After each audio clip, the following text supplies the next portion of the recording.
Hello friend, नमस्कार। मैं उम्मीद आप सभी का स्वागत करता हूं। अगर आप रेलवे ग्रुप डी की तैयारी कर रहे हो तो ये वीडियो आपके लिए बहुत ज़्यादा इंपॉर्टेंट होने वाली है, क्योंकि इस वीडियो में आपको बहुत महत्वपूर्ण जानकारी देने वाला हूं कि आपको कब क्या करना है, क्या नहीं करना है, और रेलवे ग्रुप डी एग्जाम से संबंधित जो भी जानकारी है वो मैं इस वीडियो में आपको देने वाला हूँ। तो देखिए, सबसे पहले हम बात करेंगे कि अभी सावधान हो जाओ।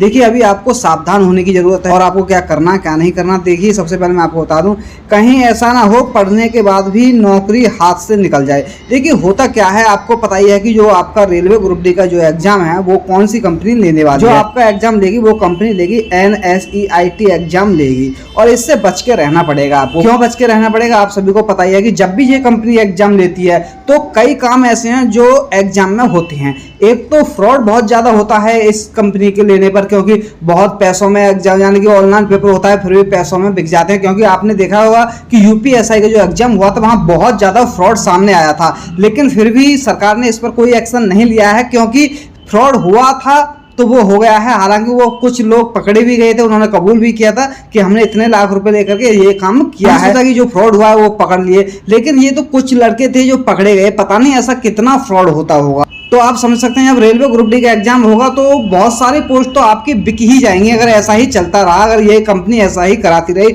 बहुत ज़्यादा पोस्ट इसी में बिक जाएंगी। तो ये आपको यहाँ से बच के रहना पड़ेगा। इसके लिए आपको बहुत ज़्यादा तैयारी करनी पड़ेगी। क्यों तैयारी करनी पड़ेगी? देखिए, जो इसकी कट ऑफ भी जाती है वो काफ़ी हाई जाती है। एग्जाम में बहुत लेवल लो बना देते हैं, जिससे कि जो बेकार स्टूडेंट होते हैं वो भी 50-60 तक पहुंच जाते हैं। जो ज़्यादा ही अच्छे होते हैं वो ही अच्छा स्कोर कर पाते हैं। तो इस तरह से कुछ सीट बिक जाती हैं, कुछ पेपर इजी की वजह से जो कट ऑफ होती है काफी हाई हो जाती है। तो हो सकता है आप 75-78 अटेम्प्ट करके आए, फिर भी आपका सिलेक्शन नहीं हो। तो इसका सही कारण क्या है मैं आपको बताऊं। देखिए, UPSI का जो एग्जाम हुआ है वहां किसी बंदे का 110 क्वेश्चन पर उसका सिलेक्शन हो गया, यानी कि 110 पर सिलेक्शन हो गया, और कोई बंदा ऐसा है उसका 120 क्वेश्चन करने पर भी सिलेक्शन नहीं हुआ। तो ये बहुत ज्यादा फ्रॉड, और पता नहीं चलता है कि किस तरह का स्कैम हुआ है और किस तरह से किसका सिलेक्शन हुआ है, किसका नहीं हुआ है। इन्होंने स्कोर कार्ड भी उसका जारी नहीं किया है, जिससे कि लड़कों को पता चल सके कि उनके कितने बड़े कितने नहीं बड़े। तो ये कंपनी बहुत ज़्यादा बेकार है एग्जाम लेने के मामले में। हालांकि रेलवे का जो एग्जाम है वो बहुत बड़ा लेवल है, तो उसमें तो हो सकता है कि बहुत ज़्यादा फ्रॉड हो। तो इस कंपनी के जो एग्जाम ले रही है तो आपको बहुत ज़्यादा बच के रहना पड़ेगा। देखिए, जो TCS कंपनी एग्जाम लेती है वो बहुत अच्छी कंपनी है, पेपर वो सही बनाती है, अच्छा लेवल रखते हैं, जिसकी वजह से कट ऑफ ज़्यादा हाई नहीं जाती है। आप देखिए कि अगर आपका पेपर जो है 100 नंबर का होता है और आपकी जो कट ऑफ है 85 प्लस के आसपास चली जाती है, तो आप समझिए कि आप इतना स्कोर कैसे कर पाओगे। बहुत ज़्यादा मेहनत करनी पड़ेगी आपको, तो जब ही आप इस तरह का इतना बड़ा स्कोर क्रैक कर पाओगे तभी आप रेलवे में जॉब ले पाओगे। तो ये कंपनी से आपको बच के रहना पड़ेगा, और आपको तैयारी बहुत अच्छे से करनी होगी। आपको तैयारी ये नहीं करनी है कि पेपर टफ आएगा या सिंपल आएगा। आपको तैयारी ऐसी करनी है कि पेपर अगर सरल भी आ जाता है, सिंपल पेपर आ जाता है, तब भी आपको कोई दिक्कत नहीं होनी चाहिए, और पेपर टफ आ जाता है तब भी आपको कोई दिक्कत नहीं होनी चाहिए। अगर आपका पेपर सरल आ जाता है तो आपकी उम्मीद होनी चाहिए कि 90 प्लस करके आए, और पेपर अगर टफ आ जाता है तो कम से कम 80 प्लस आपको करके आना चाहिए। हालांकि इसमें पता नहीं चलता कि अगर आप 80 क्वेश्चन करके भी आए तब भी आपके नंबर कम हो जाएं और जो सिलेक्शन है आपका नहीं हो। तो इसमें ये नहीं कह सकते कि 80 पर भी आपका सिलेक्शन हो जाएगा, और दूसरे बंदे का हो सकता है कि 60 पर भी सिलेक्शन हो जाए। तो ये कंपनी में कुछ ज्यादा समझ में जब भी इस कंपनी ने कोई भी एग्जाम दिया है तो कट ऑफ बहुत ज्यादा हाई गई है।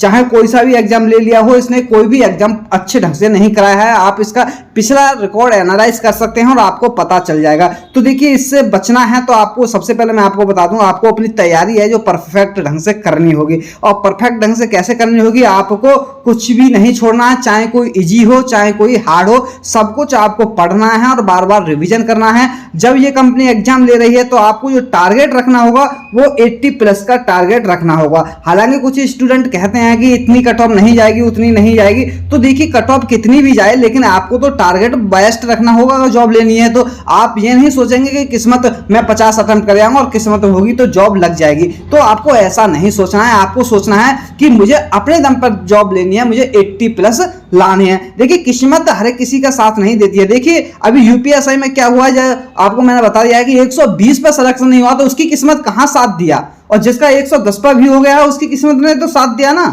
तो हो सकता है कि आपकी किस्मत अच्छी ना हो, और किसी की किस्मत अच्छी हो, जिसके कम हो, तो आपको तो अपनी किस्मत नहीं अपनी मेहनत पर आजमाना चाहिए। आपको अपनी मेहनत पर विश्वास करना चाहिए। अगर आप मेहनत अच्छी करेंगे तो आपका सिलेक्शन फिर किस्मत भी नहीं रोक सकती है। आप 80 प्लस का टारगेट लेके चलेंगे और आप इतने अटेम्प्ट करते हैं, आपको नॉर्मलाइजेशन भी नहीं मिलेगा, तब भी आप इतने श्योर हो जाएंगे कि हाँ मेरा सिलेक्शन। तो हमेशा जब ये कंपनी एग्जाम ले रही है तो आपको अपनी मेहनत पर डिपेंड रहना पड़ेगा, अपनी मेहनत को बढ़ाना होगा, किस्मत का साथ यहाँ आपको छोड़ देना होगा, क्योंकि इस कंपनी का जितना भी आप रिकॉर्ड उठाओगे वो आपके दिमाग को टेंशन ही डालेगा कि इस कंपनी में पता नहीं क्या होता है, ये क्या करते हैं, कैसे फ्रॉड कराते हैं, क्या करते हैं, ये सारे काम इस कंपनी में होते हैं। तो आपको सावधान अभी से रहना होगा, अभी से आपको मेहनत करनी पड़ेगी अच्छे से, और टारगेट जो है आपको 80 प्लस का ही करना होगा, जिससे कि आप इस बार रेलवे ग्रुप डी से ना चूकें। क्योंकि इस बार अगर आपने सिलेक्शन ले लिया तो ले लिया, और आगे को तो आपको सिलेक्शन होना काफी मुश्किल हो जाएगा, और आप आगे को सिलेक्शन ले भी नहीं पाएंगे। कोई तो क्वालिफिकेशन में ही फेल हो जाएगा,